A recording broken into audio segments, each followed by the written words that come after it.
Hi and welcome along to AFTV Transfer Daily, the show that keeps you up to date with players that have been linked with a summer transfer move to Arsenal. Do not forget, today is the Claude Cup, right, taking place in North London between 12 and 5. Make sure if you can get down there, come down there and check it out. £6 donation on the door, or you can make a donation by just clicking the link in the description, going to a great cause, the Guna Claude Trust. If you want to find out more about it, check out the video that was done with Claude's daughter. I'm talking about the great causes that it goes towards. So make sure you support that. Big week for the Arsenal. I'm looking forward to this week.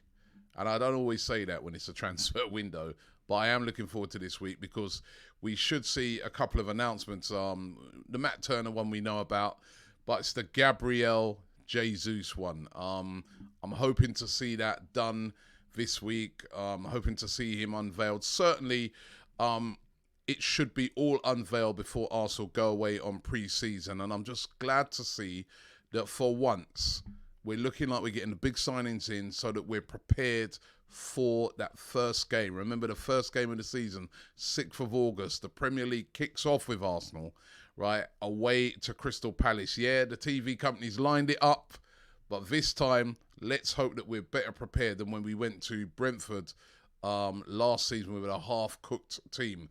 So, looking good for Gabriel Jesus coming in. But the other one that everybody's talking about right now is the one for Raphinha. If we could get this one done, it'd be absolutely incredible. All the reports around today are saying that Arsenal are the favourites to get this deal done. We know that, you know, it's not just Arsenal. There's several clubs after him. Tottenham, we know that Barcelona are interested. We know that Chelsea are interested as well. We know that Leeds are starting to resign themselves to selling him. They are even looking at other targets. There's this guy, Charles de Ketelaere from Bruges, that they're trying to bring in at the moment, Leeds. That's a sure sign that they know that they've got problems with Raphinha. Raphinha as well, his agent, Jorge Mendes, who, you know, has been instrumental in the deal for a couple of players this summer, including Fabio Vieira for Arsenal, has a very good relationship with Edu. And of course, Raphinha, Brazilian. I was reading today that, you know, very, very good friends with Gabriel. Back in the day, they used to play together back in Brazil. And he was saying, you know, Gabriel saying, you know, how they're part of a WhatsApp group and they talk all the time and they're very good friends. They used to room together. All of that bodes well. As we know, his main target to get to is Barcelona. But that, you know, the likelihood of that happening is not great with Barcelona's financial troubles. Could Arsenal get this one done? They're right at the front of the queue for this one. Tottenham are more interested in trying to get Richarlison over the line. That is their main one, Richarlison. That's the main one they're trying to go for. Chelsea are focused upon trying to get Raheem Sterling. Arsenal need to move quick right now. If they can get this one over the line, all of a sudden, you know, Arsenal starts to look really, really good in the transfer market so far. It would be Fabio Vieira, Jesus, Raphinha, you know, Matt Turner, Martinez. You're starting to look at it and saying, wow. I'll tell you what, the amount of Brazilians that we're bringing in, we have half of Brazil's World Cup squad. No, but it's really, really interesting at the moment. There's been some people suggesting that how does that affect Saka? You know, he still hasn't signed a new deal. You wouldn't believe it. Saka's only on about £30,000 a week. I mean, that's a lot of money to me and you. But when you compare that to the rest of the players in the squad, he's probably one of the lowest paid players in the whole squad. He does have this contract that still has a couple of years left because there's an option on it to extend it 1 year. But all the talk is that Arsenal are going to get in and sit down and talk to him about a brand new deal. They're going to have to, you know, massively increase those wages. But it's a lot of wages has been reduced off of the wage bill. So I don't see it as a problem. I don't see it as a, you know, there was somebody suggesting to me yesterday. I was at this football event in Slough, and big up to the organisers of that. That was brilliant. I really enjoyed that yesterday. suggesting to me that, if Raphinha comes in, does that mean that Saka's going? I don't think so. Saka's not going anyway. He's the main guy at Arsenal still. It's just that we want competition in as many areas as possible and good competition. And when you look at next season, I keep banging on about it, 5 substitutions, World Cup right slap bang in the middle of the season. We want to have quality coming off the bench. Last season, our bench consisted of pure youngsters. Charlie Patino, these sort of guys, respect to them. They're great young players, but if you notice, Arteta hardly ever brought any of them on. Much to my annoyance, I wanted to see some of them play, but he never ever brought any of them on. And that just showed you that a lot of times they were just filling the bench. We need better quality on that bench. Those players will be ready in time, but we, Amari Hutchinson's and Patino, but we need better quality on the bench. So it bodes well to be bringing in a player like Raphinha. So let's keep our fingers crossed. As I said, we're the favourites at the moment. Things can change, we know, but it's looking good. And what about this one? Lisandro Martinez. This is another big target for Arsenal. We know already that they put a £25 million bid in for Lisandro Martinez, which was turned down by Ajax, their player of the season last year, the left-footed centre-back. Arsenal set to go back in with another deal. They want to get this one tied up before pre-season as well. They'd like to bring him in early as well. We know that he can play on that left-hand side and then offer competition for Gabriel. But reading that Manchester United heavily in for him as well. Remember, he played under their current manager, Ten Hag, when he was the manager of Ajax last season. So Ten Hag knows all about him. There's these rumours going around that they secretly met with his representatives at a hotel in London on Saturday, and they're trying to get a deal done for Lisandro Martinez as well.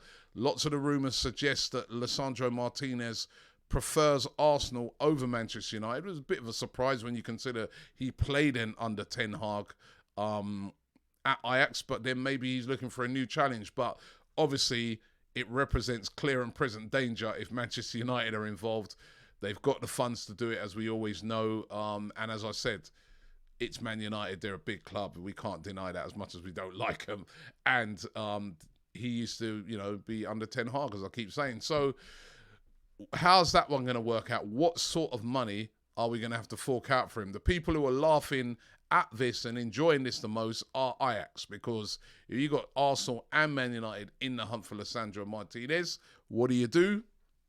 Up the price. You get that price up as high as you possibly can. So again, we're going to have to wait and see how that one pans out. William Celiba, I spoke about it on yesterday's show. More reports flying around that number one, there's 2 of them. First one saying that, he may leave if he's not guaranteed first team football. That was the first one. Second report going around is that the Arsenal are having talks with him, and those talks are progressing very, very well, and they're looking to extend his contract. They need to extend his contract. I spoke about this a couple of weeks ago and said that, after this season, he's got 1 year left. The dreaded 1 year left, right? Which then, football clubs have to make a decision. Do we sell him and cash in and get what we can get now? Or do, we let him stay until the end of his contract and walk away for free? And we've had too much of that at Arsenal. So they need to get him signed up to a new contract, hopefully by the end of the transfer window. Marseille, as we know, would love to have him back. There were even rumours yesterday that they're willing to stomp up £25 million to get him. But Mikel Arteta wants him back, wants him in the squad for this season. We all want to see him as Arsenal fans. So let's hope they can get a deal done for an extension on his contract as well. Marco Ascencio is still an interesting one. What if we were unable to get Raphinha? Could Arsenal move him for him? Plays in a similar type of position, a little bit of a different style of player, but does play on that right-hand side. And a definite possibility if we can't get Raphinha. Still hasn't decided on whether or not he's going to stay at Real Madrid. He's looking for a big contract. Again, 1 year left on his deal, and that's going to be an interesting one. He could be an option and a very good option, by the way, if we don't get Raphinha and he doesn't sign a new contract. His agent is Jorge Mendes. So Jorge Mendes could be making a lot of money off of Arsenal, and there's a real big connection there in a lot of these players. And yeah, it's a really interesting one. Some of those type of agents, Jorge Mendes and that, Arsene Wenger never used to really like dealing with them at all. But Edu is definitely open to dealing with them. And so it's going to make interesting reading to see what happens with some of these players this summer. And Pablo Murray, of course. You know, we were talking about Lisandro Martinez. What happens to Pablo Murray? Pablo Murray had a very successful loan at Udinese. They really, really liked him. They wanted to bring him back, but they haven't got the money to get it done. Arsenal looking for around about £10 million to move on Pablo Murray. Said to be today wanted by Hella Verona over there in Italy. They're interested in signing him. We know there's been some interest as well from AC Milan. If Lisandro Martinez comes in, it's almost a definite that he will be leaving the club. There's going to be a lot of players leaving. I'm going to have to do a show on the amount of players that could be on the way out. It's just that at the moment, Arsenal are focusing on incomings, which is what I like, because we don't normally do this. Again, I was saying it to a guy at that event at Slough yesterday. We don't normally do this. We normally get everybody out first before thinking about bringing anyone in.